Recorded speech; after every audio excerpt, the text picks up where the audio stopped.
Valley Girls. Now we will all hear them as Valley Girls. In the future, Scotland starts speaking. Also, why is this called Caroline Services if it's in space? Because some of it's in space, the rest of it happens in Scotland. Like Charlie's from Stirling. The Great Spaceport. Just move Carlisle. So, you're suggesting I go up and meet with him, which I never really wanted to do anyway, Mary began. And so say, hey, I know we've only just met. Could you give me a few £1 million for this mad enterprise me and my friend came up with? Roxanne frowned. Well, I don't see any other way we could do this, she said gloomily. Mary had to admit, the idea really appealed to her, but if Charlie was indeed the only way of raising capital for it... Right, Mary suddenly said. I still think it's crazy. I still think it's... That is the right word. Yeah, it doesn't think so. It's wrong. I know. Computer, you are wrong. I still think it's crazy, but I'll meet up with him. Just get straight to the point with him. Roxanne giggled at the wrong voice. Roxanne giggled at... Where's the actual giggle?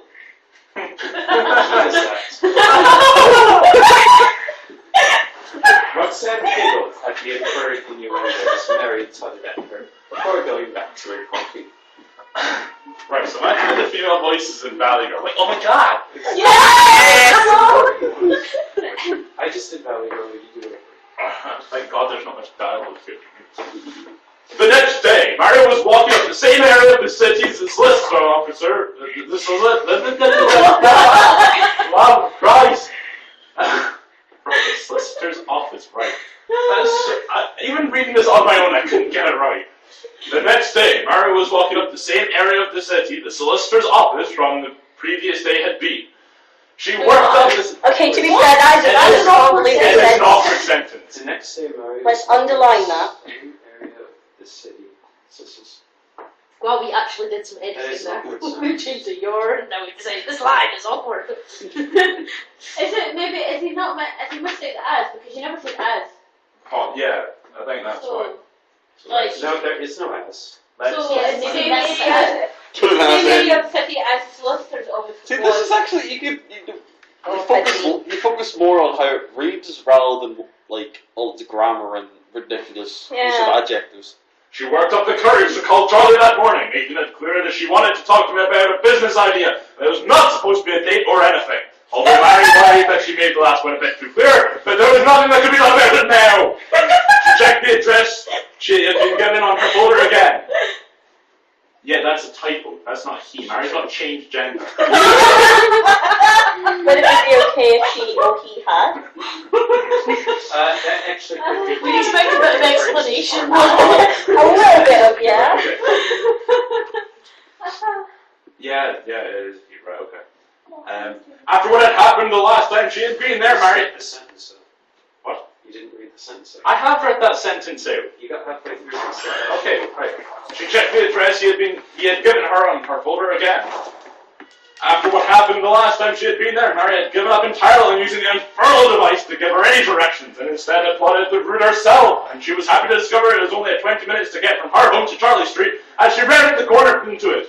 Mary was Stop it! Hilarious! Let him get this one on. That's because all that is just one sentence. That entire paragraph is 3 sentences. Holy crap. Mary was completely taken aback by what she saw. Charlie's address had been the number 1 on that street. Yes, okay, right. But it seemed to be because it was the only building on that street. It was a massive mansion, and was about the same size as the entire block of flats Mary lived in. She recalled actually having seen the old 21st century house while she was a little girl, wondering who it was that lived there, what the place was like inside. That is an incredibly long sentence. It does sound quite long.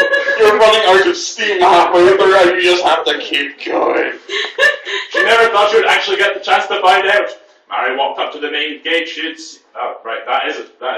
Mary walked up to the main gate. She had seen enough films and TV shows to know there would be some kind of buzzer somewhere to get in. Sure enough, she found it to her right, hearing a low screeching sound when she pressed the buzzer.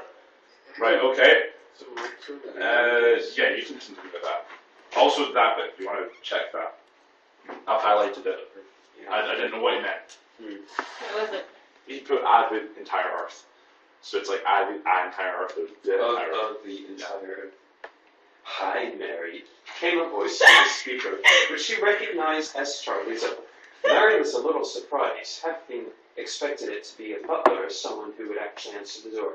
Nothing further came from the speaker as a large iron gate swung open in front of her. Mary made the short trip through the garden to the front door, admiring open-mouthed the elaborate shrubbery invisible from the street due to the hedges. You can't see the shrubbery.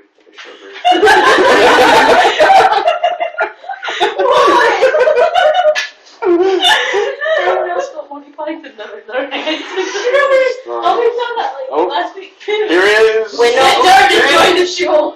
We are reading out your story currently. All right. Yes. Yeah, good job. It's amazing. It's an experience. Your narrator is a news reporter, and the people speaking are all Valley girls, regardless of gender. I'm confused. What? Charlie feels like he's got some sort of disorder Isn't currently. that your default state of being then? Just sit down and Enjoy. continue. You probably They should were have gotten a bit of a in full coming all up here. shapes and sizes, including animals, spacecraft, and even one which seemed to be a replica of the entire Earth. She was so busy examining them that she didn't even notice Charlie standing in the doorway of the house as she stepped up to it. Yeah, they were already here when I bought the place. That's not even close to He explained, startling her out of her trance. It was clear he didn't really care for the garden. Well, I think it's awesome, Mary replied. Mary replied genuinely as she followed Charlie through the huge door into the house. The interior was just as impressive as the garden. While the house was built in the 20th century, the design of the inside was far more Victorian. A large chandelier hung from the ceiling above a wide staircase as Mary looked up. She could already imagine what the rest of the house looked like. A few minutes later, she and Charlie were sitting in the main living room. Apparently there were 3 others, which had been as she expected. There were several large leather couches, a grandfather clock in the corner, a fireplace which wasn't lit at the moment, with a huge portrait of an old man hanging above the mantelpiece. Mary, however, was getting the impression Charlie disliked this as much as the shrubbery outside. So how long have you been in Sterling? Mary asked as they sat down opposite each other, deciding to make some small talk before she pitched her idea. Like, just a few weeks, Charlie replied. That's why the place is like this. All the previous owner's decorations. Or if I can, modernize it in the next few months or so. Mary couldn't imagine why he would want to do that, but said nothing. They talked for a while, mostly Charlie explaining to Mary the reason for moving to the city. Charlie didn't reveal much in his status as a member of the Royals, or get on with most of the rest of his family, except the king himself. He wanted to move somewhere where he'd be less likely to be recognized everywhere, although, as Roxanne's behavior the previous day had suggested, even here that wasn't working out. Right, okay. Oh my god, right, okay. I need to get the voices. Oh my god, yeah, slowly. Right, these voices are totally inappropriate. How do you do Valley Guard? Yeah. Oh my god. Totally. These voices are inappropriate! Oh Christ. There we go, right, the end's in sight. So 4 pages you've read. We're just coming up to the end of the 3rd page, and the 4th page is only like 3rd, so. Mary was pleased. Mary was beginning to feel a little awkward. She has been sitting there talking with Charlie for about 2 hours now, and they still hadn't come to the reason why she came here in the first place. Fortunately, Charlie gave her a convenient segue. I was told by someone that's how you spell it. Yeah. Yeah, that's how you spell it. I was unsure whether or not that's how you pronounced it, so I didn't pronounce it. Segue. There's no W.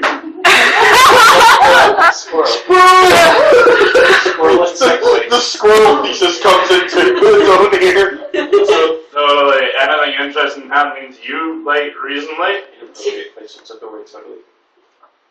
Right, can't do Valley Guy unless I put in totally somewhere. Yes, Mary took a breath and thought for a couple of seconds. She stopped herself short of flirting him. Like, I just inherited a space station, and now I feel like, all your money, please. And instead, deciding to build up this, or hope that Charlotte would somehow offer to invest himself. Well, funny story, actually. She started trying to sound natural. My godfather died the other day. Mary stopped herself and when realizing just how this sound must have sounded to Charlie. Oh, I'm sorry. Oh, I can't do it there, totally. Dude, I'm totally sorry.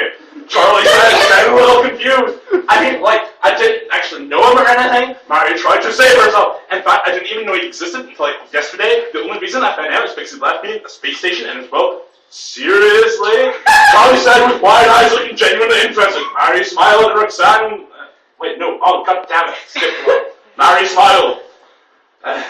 Yeah, she continued. Apparently, it was used like an old border control ages ago. Me and Roxanne were thinking to turn it into some sort of like service station. Sounds like a good idea. Charlie said Mary couldn't tell if he was being genuine or not. We're still looking for like people to join us in helping. Mary decided to chance her like, if you'd be interested. Charlie nodded.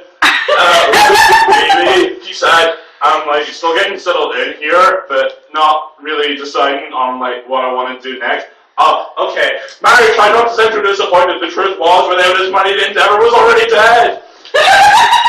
Like, where are you gonna visit? Charlie asked. Mary hadn't even thought of that. Well, like, I have to ask Racine, but like, I'm only. Right, shh. Okay, it's really hard to switch between these three very different voices. Well, I have to ask for Roxanne, but yeah, it's only like 3.5 billion miles away, so we can go there for like a day. The two talked a little longer before Mary politely excused herself. As she was walking home through the warm dusk, she smiled. While she hadn't secured Charlie's funding, he seemed interested and even wanted to visit the station. I think people take Holmes really seriously again. Sorry about that.